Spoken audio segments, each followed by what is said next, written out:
Oppenheimer presenta. Llega a usted por cortesía de Penguin Random House y Editorial Debate. Presentan el nuevo libro de Andrés Oppenheimer, Crear o Morir. La esperanza de América Latina y las 5 claves de la innovación. El gran éxito que cierra la trilogía iniciada con Cuentos Chinos y Basta de Historias.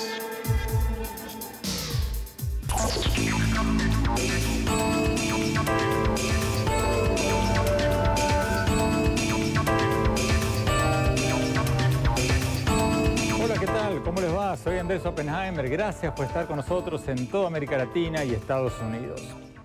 Hoy vamos a hablar del tema más ambicioso que podríamos analizar. Vamos a hablar sobre el futuro de la humanidad, así como lo escucharon. Y lo vamos a hacer con el doctor Yuval Noah Harari, el autor de un bestseller mundial que acaba de salir y ya ha sido traducido a casi 30 idiomas. El libro se llama De animales a dioses, breve historia de la humanidad. Es un libro monumental. Harari es profesor de historia de la Universidad Hebrea de Jerusalén y doctorado en la Universidad de Oxford, en Gran Bretaña. Cuenta en ese libro cómo el Homo sapiens, nosotros, prevaleció sobre otras especies de seres humanos. Analiza si cuando vivíamos en las cavernas éramos más o menos felices que hoy. Y afirma que la manipulación genética va a producir dentro de muy poco el cambio más grande en la historia de la humanidad.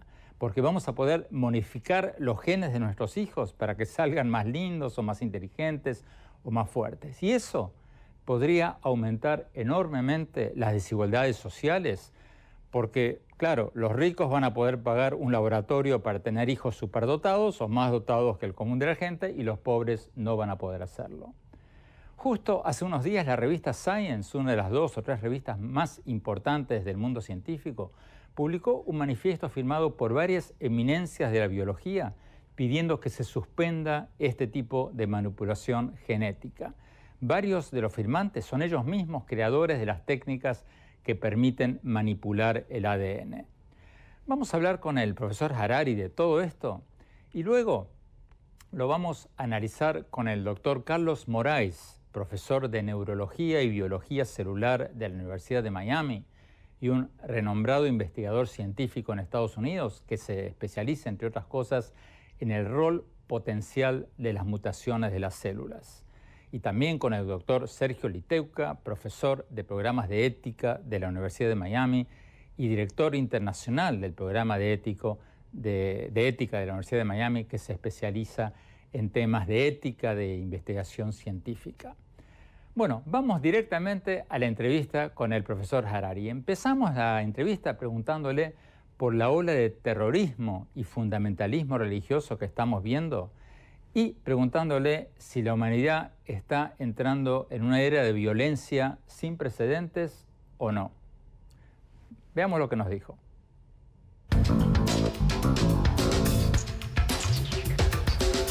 Doctor Harari, muchas gracias por estar con nosotros.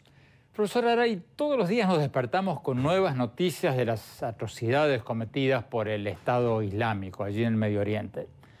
Fotografías de decapitaciones, filmaciones de prisioneros quemados vivos, asesinatos masivos de mujeres y niños puestos en Internet. Viendo todo esto, mucha gente dice que el mundo está en franca decadencia, que la violencia y la crueldad están batiendo todos los récords. Pero usted, en su libro, dice lo contrario. Usted dice que el mundo se está volviendo menos violento, más pacífico. ¿Cómo explica eso? Sí, efectivamente no es muy común en la comunidad académica el admitir de que estamos en la era más pacífica de la historia de la humanidad. Hoy en día, en el mundo, hay más gente que muere por suicidios que gente que muere en guerras o por homicidios. Si tomamos a todas las personas involucradas en muertes por homicidio en el mundo cada año, son menos que el número de personas que se suicida. Aún hay guerras, por supuesto, también existe la violencia. Yo vengo del Medio Oriente y lo sé, pero hay menos violencia que antes en toda la historia de la humanidad. Pero si eso es así, doctor Harari, ¿no es un paréntesis, un asterisco en la historia de la humanidad? Porque hace apenas poco más de medio siglo tuvimos una guerra mundial en la que murieron decenas de millones de personas. No es solo un periodo de calma o un fenómeno estadístico, sino que estamos siendo testigos de una revolución en dos niveles, en el nivel económico y en el nivel psicológico. Y esa es la causa de esta nueva era de la paz. En primer lugar, en términos económicos, en la historia, una de las causas principales de la guerra era el deseo de ganar el control de riquezas y recursos económicos. Y a través de la historia, los principales recursos económicos eran recursos materiales, como minas de oro o campos de trigo. Entonces, la guerra tenía sentido, porque te podías enriquecer iniciando una guerra y tomando las minas de oro de tu enemigo. Sin embargo, en las últimas generaciones, la naturaleza de la economía ha cambiado. Hoy en día, los principales recursos económicos no son bienes económicos materiales, sino intelectuales que vienen del conocimiento. El conocimiento es el recurso económico más importante y no lo podemos conquistar a través de la guerra. Por ejemplo, si inventas Silicon Valley en California y tratas de conquistar Silicon Valley, no puedes conquistar Silicon Valley con la guerra, porque no hay minas de silicon en Silicon Valley. La riqueza de Silicon Valley reside en el conocimiento que poseen sus ingenieros, técnicos y científicos, y eso no se puede conquistar por la fuerza. Hoy en día la mayoría de las guerras internacionales o conflictos que todavía ocurren en las áreas del planeta en donde la riqueza es todavía antigua, como el Medio Oriente. Toda la riqueza es material, proviene del petróleo. Entonces la guerra todavía tiene sentido, pero en la mayor parte del mundo, la guerra cada vez tiene menor sentido económico y es por esto que hay cada vez menos guerras. En segundo lugar, estamos siendo testigos de una gran revolución a nivel psicológico. Los conceptos de guerra y paz están cambiando.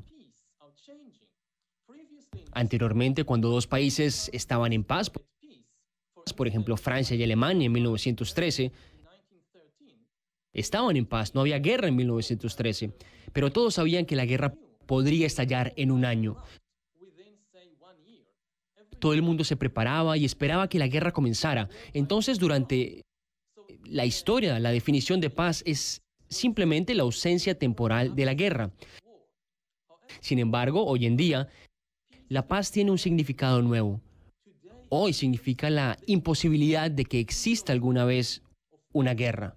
Cuando hoy en día decimos que existe paz entre Francia y Alemania o entre Argentina y Brasil, no significa que podría comenzar una guerra en cualquier momento. Significa que eso es completamente inconcebible. Que no existe posibilidad alguna de que estalle una guerra entre Francia y Alemania o entre Brasil y Argentina en el próximo año.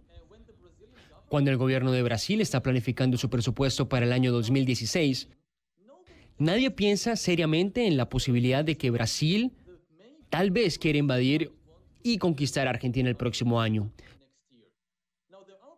Todavía existen lugares donde la guerra todavía puede suceder, pero esos lugares son cada vez menores. En la mayor parte del mundo, la guerra simplemente se está convirtiendo en algo inconcebible.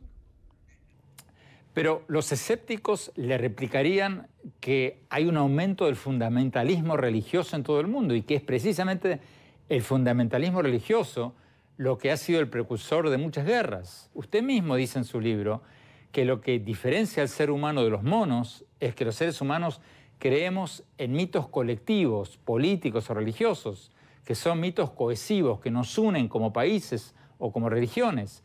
Eso que nos diferencia de los monos, ¿no es lo que va a llevar a más fundamentalismos y a más violencia?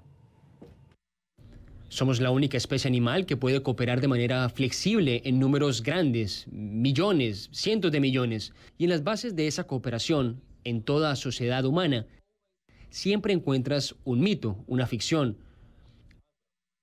Nunca podremos convencer a un chimpancé para que te dé una banana, prometiéndole que si lo hace, irá al reino de los chimpancés luego de morir y ahí recibirá muchas bananas por sus buenas acciones. Por otro lado, los humanos sí creen en estas ficciones o creencias, que son la razón que motiva a millones de personas para cooperar entre sí y construir catedrales, hospitales o seguir religiones e incluso convertirse en yihadistas. Entonces, esta sociedad humana está basada en creencias, mitos, ficciones, pero estas no tienen por qué ser violentas. La idea de los derechos humanos también es una ficción que hemos inventado en los últimos siglos. Estos no son una realidad biológica, no es parte de nuestro ADN, de los Homo sapiens, que existan derechos humanos. Es solo una historia, una ficción que nos hemos inventado, tal como las historias de Dios y el paraíso de los cielos. Y estas ficciones contribuyen a la reducción de la violencia y guerra alrededor del mundo. Es cierto que hoy en día vemos un aumento de los fundamentalismos religiosos en lugares como el Medio Oriente, pero esto es principalmente una reacción a los cambios tecnológicos, cambios económicos y sociales. Las últimas generaciones han sido testigos de grandes cambios, bien sea en el Internet o la llegada del feminismo. Y muchos expertos aseguran que el fundamentalismo islámico en el Medio Oriente es principalmente una reacción al feminismo y al cambio de la naturaleza de géneros y las familias en sociedades tradicionales.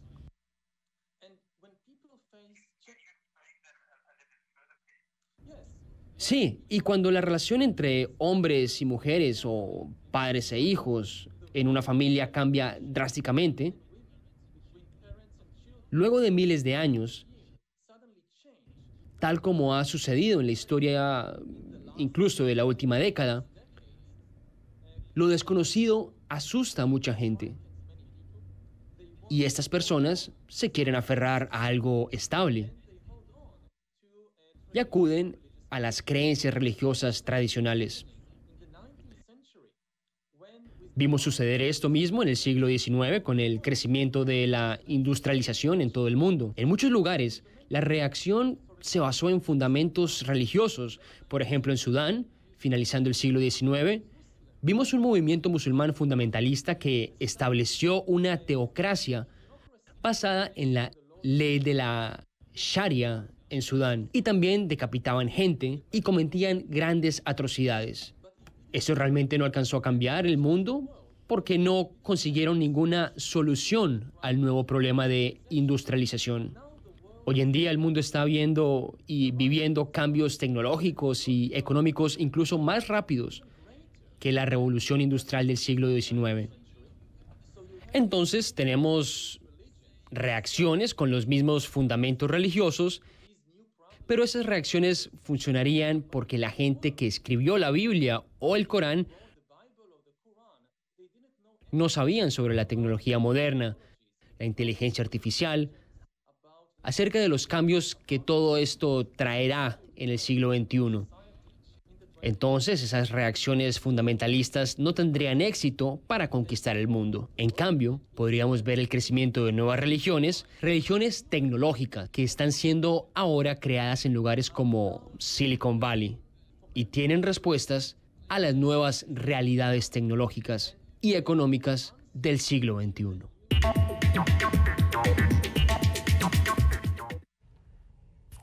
Tenemos que ir a un corte y cuando volvamos seguimos con la entrevista con este autor de este nuevo bestseller internacional. Ya volvemos.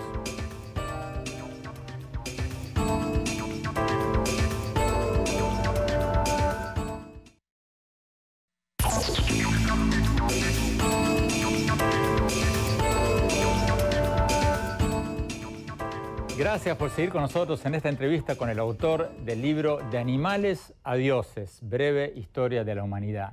Este libro se ha convertido en un bestseller mundial, ha sido traducido a casi 30 idiomas y apenas lleva unos meses de salido. Vamos a ver lo que nos dijo su autor, el profesor Harari, cuando le preguntamos si los seres humanos hoy somos más felices o menos felices que cuando vivíamos en las cavernas y éramos cazadores y recolectores de hierbas. Veamos lo que nos dijo.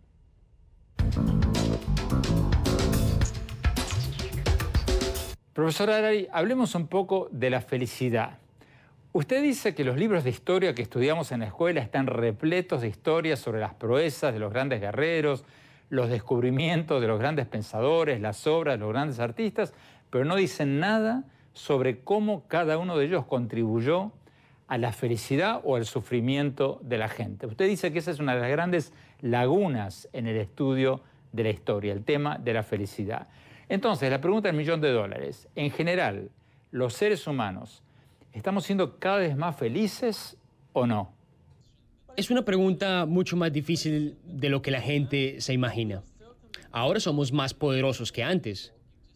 Para darle una estadística, en la Edad de Piedra, la gente usaba 4.000 calorías de energía diarias, entre comida, abrigos, ropa, entre otras cosas. Hoy en los Estados Unidos, una persona promedio consume alrededor de 230.000 calorías de energías diarias, no solo en la comida, sino también por el uso de la computadora, el refrigerador, el auto, entre otras cosas. Utilizamos 60 veces más energía, pero no somos 60 veces más felices. Lo que podemos ver es que hasta el siglo XIX, las condiciones de vida de una persona promedio no mejoraron en lo absoluto en comparación con las condiciones de vida en la Edad de Piedra. La persona promedio en los años 1800, digamos una persona proveniente de China al inicio del siglo XIX, en realidad vivió una peor vida que los cazadores que vivían en China hace 20.000 o 30.000 años atrás, por varias razones. En primer lugar, el trabajo en 1800 era mucho más duro. Nuestro cuerpo y mente evolucionaron por cientos de miles de años en adaptaciones a la vida de cazadores, acudiendo a los bosques a perseguir conejos o buscar hongos y escalar árboles. Las personas en el siglo XIX en China no hacían ese tipo de cosas. La mayoría del tiempo hacían canales, vendían arroz, tenían trabajos más difíciles para el cuerpo y más aburridos para la mente. Además, la dieta que consumían era mucho peor. Mientras los cazadores sobrevivían consumiendo docenas de diferentes tipos de animales, plantas y hongos, y adquirían la nutrición y las vitaminas que su cuerpo necesitaba, al contrario, las personas en el siglo XIX solo comían una clase de alimentos, como en China, el arroz. Su dieta era mucho menos variada y no adquirían las vitaminas y minerales que su cuerpo necesitaba. Y encima de estos problemas, también sufrían mucho más por las jerarquías sociales y explotación. En la Edad de Piedra había muy pocas jerarquías sociales y explotación, pero con el crecimiento de la agricultura, reinos e imperios, la gente comenzó a sufrir mucho más por jerarquías y explotación. Entonces, hablando de los inicios del siglo XIX, podemos decir con mucha certeza que la gente no era más feliz que hace 20.000 años. Entonces, ¿estamos siendo cada vez más felices ahora, o no? En los últimos 200 años, ha habido avances significativos en la condición de la persona promedio. Hemos visto una reducción en el nivel de violencia. Hemos visto que hoy en día muere más gente por comer en exceso que por comer muy poco. Muere más gente por enfermedades causadas por edad avanzada que por enfermedades de infecciones. Y muere más gente cada año por suicidios que por guerras y homicidios. Entonces, esto refleja que ha habido un gran avance en los últimos 200 años. Bueno, al mismo tiempo también hemos visto problemas únicos que se han desatado en los últimos 200 años, como por ejemplo el colapso de la familia y la comunidad íntima, lo que cambia la vida de muchas personas hoy en día. Hay más gente sola que nunca antes en el pasado. Otro de los problemas es que en los últimos 200 años, las personas han perdido la capacidad de prestar atención al presente, a vivir el ahora, a estar conscientes del mundo sensorial que los rodea, a escuchar, a sentir, a oler, a tocar. Una cosa que me llamó la atención en su libro, doctor Harari, usted dice que el cerebro humano se ha reducido desde la época en que éramos cazadores, recolectores de comida. Yo pensaba que la humanidad es cada vez más inteligente. Usted dice que no. Sí, a nivel individual, el tamaño promedio del cerebro se está reduciendo. Las personas hoy en día necesitan saber mucho menos que hace 20.000 años. Hace 20.000 años, para sobrevivir en la edad de piedra, las personas necesitaban saber mucho más sobre los animales que los rodeaban, sobre las plantas que los rodeaban, sobre la cacería, sobre cómo construir sus herramientas, su ropa, sus abrigos. Es por eso que cada persona hace 20.000 años necesitaba tener muchos más conocimientos prácticos sobre el mundo que hoy en día se necesita tener. Hoy en día, para sobrevivir, necesitamos mucho menos conocimiento. Por ejemplo, yo soy historiador y sé de historia, enseño historia, escribo libros, gano dinero y con ese dinero compro todo lo que necesito. Yo no sé cómo obtener la comida que consumo. Yo no sé cómo hacer la ropa que me pongo. Yo no sé cómo hacer las herramientas que utilizo. Entonces, a nivel individual, yo necesito saber mucho menos que mis ancestros. Mi supervivencia depende de las habilidades y experiencias de otras personas. Pero volvamos al tema de la felicidad, doctor Harari. ¿La tecnología nos está haciendo cada vez más felices o cada vez más estresados, más ansiosos, más nerviosos? La tecnología es compleja. No es ni buena ni mala. Con la misma tecnología puedes realizar cosas maravillosas y puedes realizar cosas malas. Eso depende de nosotros realmente. Para darte un ejemplo histórico, tenemos la tecnología del siglo XIX y del siglo XX con la Revolución Industrial. Con la misma tecnología puedes construir una dictadura comunista, puedes construir un Estado fascista y puedes construir una democracia liberal. La tecnología por sí sola no nos dice qué hacer con ella. A lo largo de los últimos 200 años, todas las nuevas tecnologías que hemos desarrollado de algún modo han mejorado nuestras condiciones, como por ejemplo ayudándonos a combatir enfermedades y especialmente a reducir la mortandad infantil. En los últimos 200 años, la mortandad infantil ha disminuido de un 33% a menos de un 5% alrededor del mundo. Eso es algo maravilloso. Al mismo tiempo, la tecnología es responsable de la destrucción de la mayor parte del ecosistema. Y a lo que me refería anteriormente, la pérdida de la habilidad del ser humano de prestar atención al momento presente, a vivir el aquí y el ahora, y para estar conectado con el mundo sensorial a su alrededor.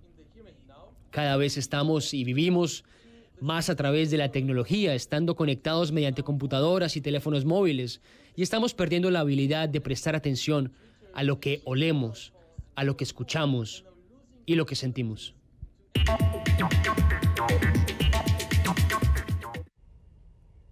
Doctor Sergio Liteuga, antes de ir a un corte, rápidamente, ¿es cierto eso que decía el doctor Harari de que en los últimos 20, 30.000 años se nos está achicando la cabeza? Según los antropólogos, en los últimos 20 o 30.000 años, el tamaño del cerebro se ha reducido aproximadamente en 150 centímetros cúbicos. O sea que cúbicos. es cierto. Es cierto. Lo que no es cierto es que tenga algo que ver con la inteligencia en sí mismo. El cerebro, el tamaño del cerebro, tal vez está en relación con nuevas conexiones y nuevas maneras de poder manejar todos los circuitos, para decirlo de una manera clara, que funciona adentro. Si el tamaño del cerebro estuviera en relación con la inteligencia, tal vez podríamos sentar aquí en la mesa a un elefante y estaríamos manteniendo esta conversación con nosotros. O sea que... Vamos a ir a un corte y seguimos con la entrevista con el profesor Harari. Ya volvemos.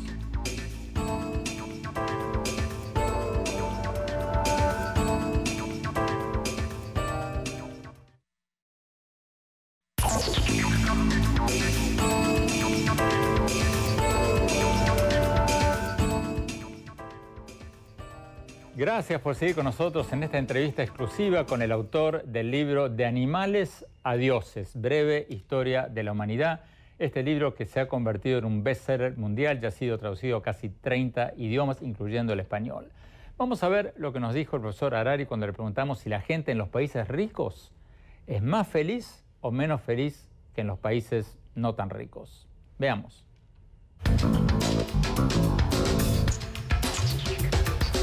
Doctor Harari, todos los años salen nuevos rankings sobre los países más felices del mundo. ¿Está probado, requete probado, que la gente en países ricos es más feliz que la gente que vive en países pobres?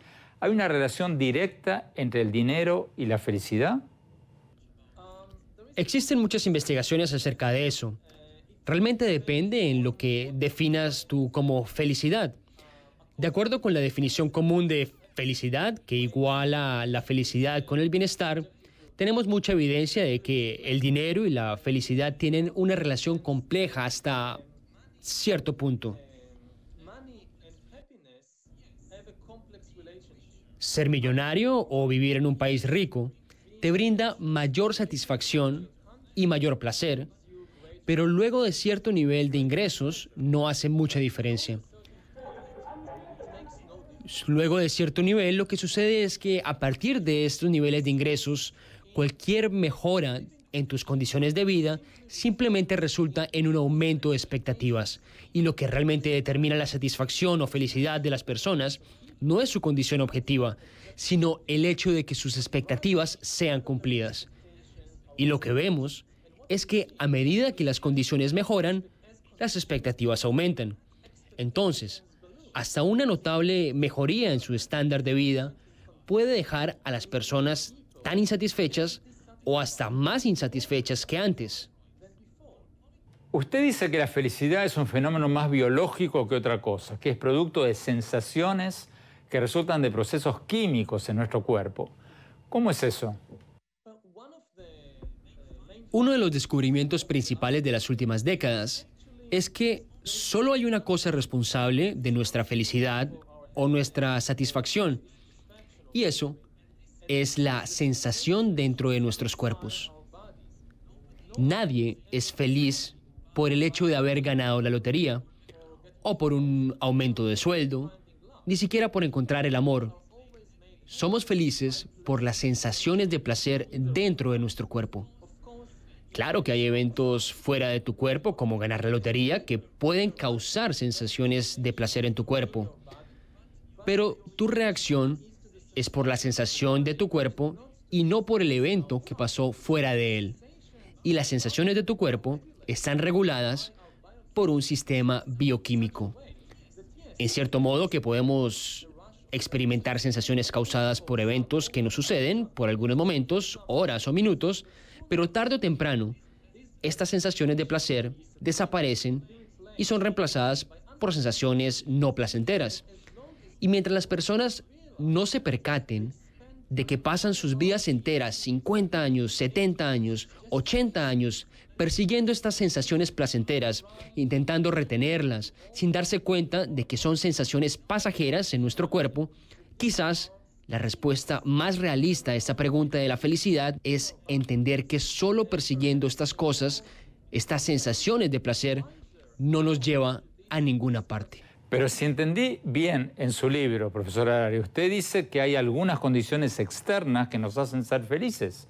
Usted dice que la familia y la comunidad tienen un mayor impacto en la felicidad que el dinero, ¿o me equivoco? Bueno, el Homo sapiens es un animal social que ha evolucionado por millones de años no individualmente, sino como parte de grupos. Existen muchas investigaciones que indican que la felicidad o la satisfacción en la vida depende mucho más en la calidad de las relaciones sociales, especialmente con miembros de la familia y amigos cercanos, que en la salud o la cuenta bancaria de las personas. Claro que la situación económica y la salud tienen su propio impacto, pero muy a menudo nos damos cuenta que hasta la gente pobre puede experimentar mayores niveles de felicidad y satisfacción si poseen buena relación con sus familiares. Uno de los efectos más perjudiciales de pobreza no es la pobreza en sí misma, que causa que las personas sean más desdichadas, sino más bien el efecto de la pobreza en las relaciones sociales o familiares.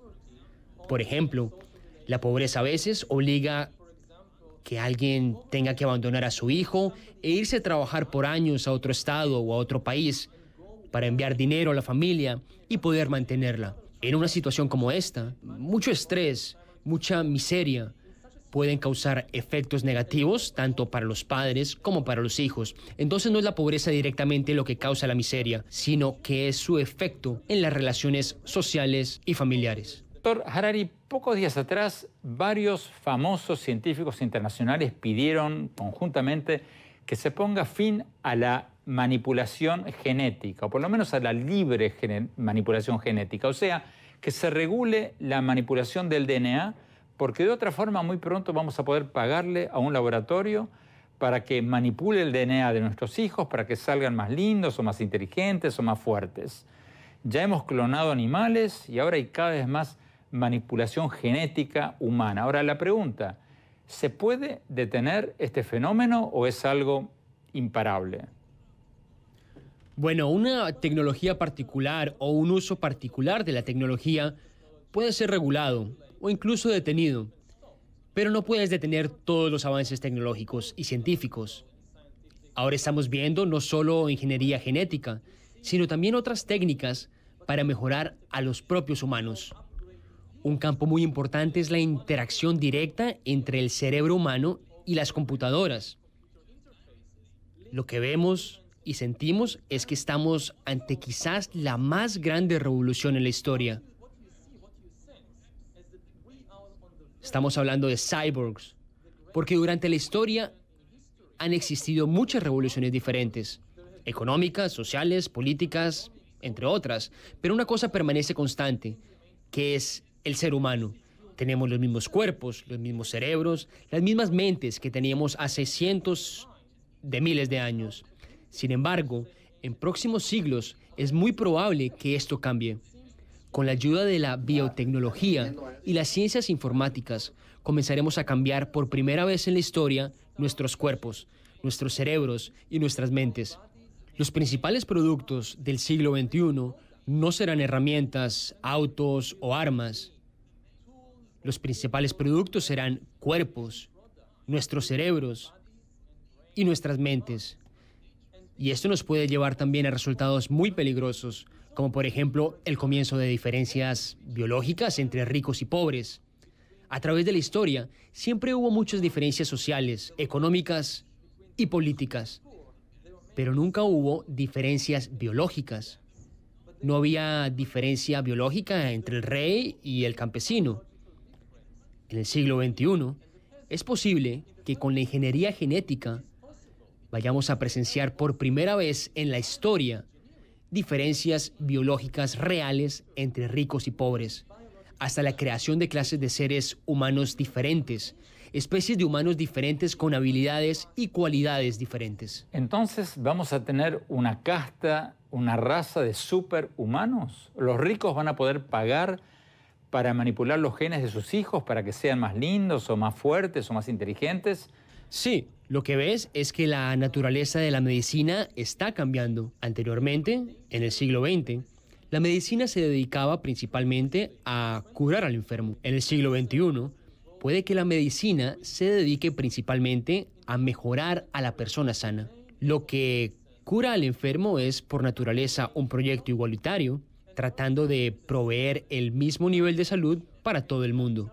En cambio, mejorar a las personas sanas es por definición un proyecto desigual, porque tratas de darle a algunas personas ventajas y habilidades que están por encima del alcance de muchos. Y esto puede causar, como dije antes, el inicio de inmensas diferencias sociales. Wow. Entonces, resumiendo, ¿es usted optimista o pesimista sobre el futuro de la humanidad? Bueno, hago lo posible por ser una persona realista, no un pesimista ni un optimista. Cuando eres optimista o pesimista, tiendes a ver solo un lado de la realidad, solo la buena o solo la mala. Pero la realidad histórica siempre es más compleja. Existen cosas buenas y malas, sucediendo al mismo tiempo. Los mismos avances, la misma tecnología puede llevarnos a resultados maravillosos y a la vez resultados horribles. Hemos visto en las últimas décadas que al mismo tiempo los seres humanos han logrado cosas maravillosas que nunca habían logrado antes, tales como reducir el nivel de hambre, enfermedades y guerra. Y al mismo tiempo también existen resultados horribles como la destrucción del sistema ecológico. Entonces, mirando hacia el futuro del siglo XXI, intento ser realista y estar alerta de ambas oportunidades y del peligro. Y saber que la decisión de ser bueno o hacer daño está realmente en nuestras manos y no en las manos de algún determinismo tecnológico.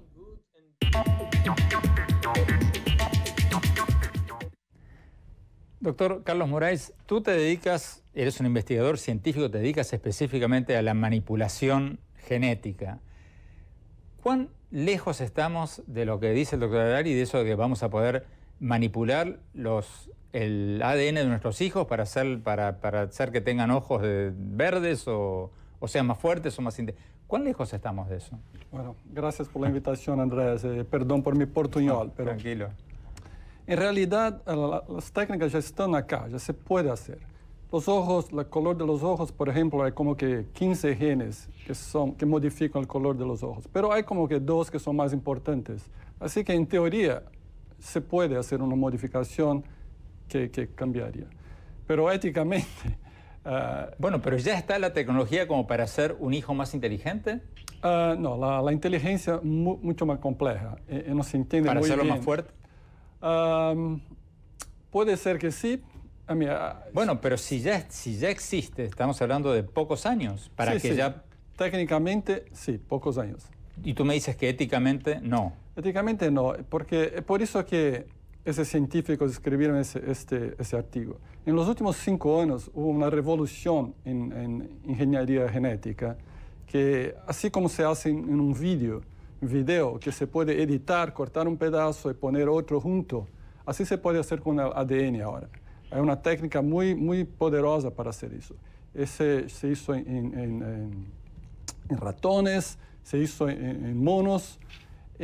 Para hacer en humanos es un paso a más solamente. Tenemos que ir a un corte. Cuando volvamos les quiero preguntar cómo vamos a evitar que algún científico desempleado no le venda esta tecnología a algún imperio del mal. Ya volvemos.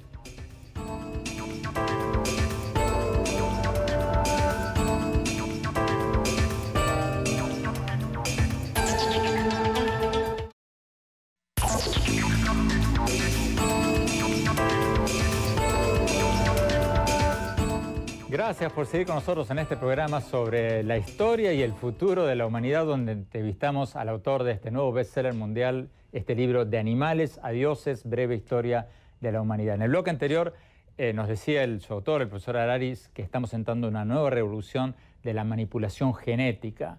Y el doctor Carlos Moraes nos decía que la tecnología ya está, pero está prohibido por la ética. Doctor Leteuca, usted es un especialista en ética de investigación científica. Si ya está la tecnología para manipular el ADN, para crear hijos más lindos o más con ojos azules o más fuertes, ¿qué va a impedir que algún científico no le venda esto al Estado Islámico, por decir algún imperio del mal? Bueno, algún científico puede intentarlo. Hay que ver si el Estado Islámico tiene la capacidad tecnológica para poder desarrollarlo. Bueno, si no la tiene ahora, la va a tener en 10 años. Eventualmente. Yo no tengo la respuesta acerca de qué es lo que puede impedir, más allá que la ciencia en general, si es buena ciencia, tiene un marco moral. Y estamos trabajando con el hecho que, por ejemplo, se haya decretado una moratoria.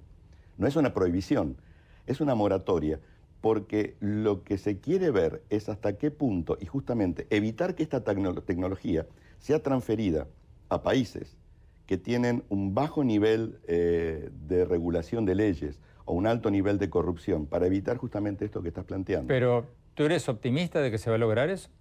Yo no sé si la palabra es optimismo. Yo lo que pienso es que es muy interesante que la comunidad científica haya decidido, como ya lo decidieron hace 40 años atrás cuando se hizo la primera moratoria, porque en el año 1975 hubo una primera moratoria cuando se abrió la caja de Pandora de la primera manipulación genética, que fue la recombinación del ADN.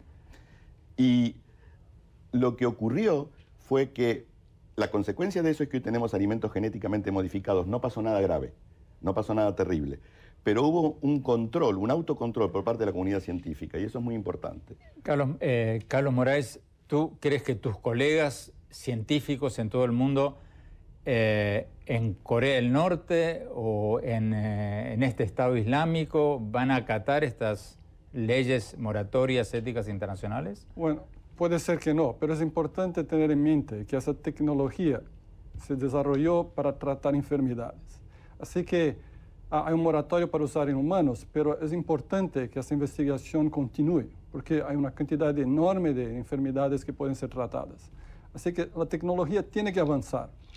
Estados Unidos, con menos y menos plata para investigación, otros países están avanzando un poco más rápido. Y un problema con ese uso en humanos es que países como China, por ejemplo, hay rumores que están haciendo experimentos con embrios humanos, y por eso que escribieron ese paper, esos científicos, que hay que tener una moratoria, hay que mover con calma. Pero en los 30 segundos que nos quedan, ¿qué enfermedades podemos curar pudiendo elegir el color de ojos de nuestros hijos? No, pero modificando genes que están mutados y causan enfermedades que son inmensas, neuromusculares, neurológicas, de pediátricas. Hay una cantidad enorme de enfermedades genéticas. Cualquier una, que se sabe cuál es la mutación, en teoría se puede arreglar. O sea que esto es imparable. Imparable. Muchísimas gracias, doctor Moraes. Muchísimas gracias, doctor Liteuka. Esto da para otro programa. Vamos a un corte y volvemos con mi opinión sobre todo esto. Ya volvemos.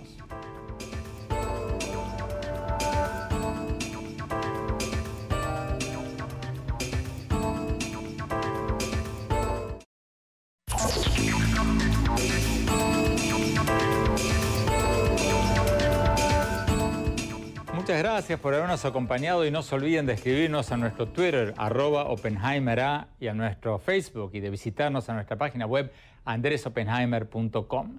Bueno, mi opinión sobre el libro de Harari, a mí me pareció súper interesante. Me pareció fascinante su teoría de que los seres humanos nos diferenciamos de los monos en que nosotros creemos en mitos colectivos. Como nos contaba Harari, los chimpancés no pueden vivir en comunidades más grandes que de 15 animales o 20 porque no tienen mitos cohesivos. A un chimpancé, como él decía, no se le puede decir que se sacrifique y no coma una banana porque si no la come va a ser recompensado en esta u otra vida. Los seres humanos, en cambio, sí creemos en mitos cohesivos, políticos y religiosos y estamos dispuestos a unirnos en torno a ellos. Y eso nos ha permitido vivir en comunidades mucho más grandes, ciudades, países, hasta imperios buenos y malos. Pero lo más interesante, sin duda, es lo que nos hablaba Harari hacia el final de la entrevista sobre esta revolución que se viene con la manipulación genética del ADN. Ya lo cuento un poco en mi nuevo libro, en Crear o Morir, cuando hablo de la medicina del futuro. Hasta ahora la medicina trataba de curar enfermos. Ahora, cada vez más, la medicina se va a dedicar a mejorar las condiciones o modificar a los que están sanos, para hacernos vivir más tiempo o ser más inteligentes o más fuertes. Y esto, como bien dice el autor de este libro, puede ser muy bueno o muy malo. La tecnología puede ser usada para el bien o para el mal. Está en nosotros regularla, como nos decía el doctor Moraes, el doctor Liteuka y como pidieron hace unos días los científicos en la revista Science. Ojalá que todo esto les haya resultado interesante. A mí me da muchísimo que pensar. Gracias, hasta la semana próxima.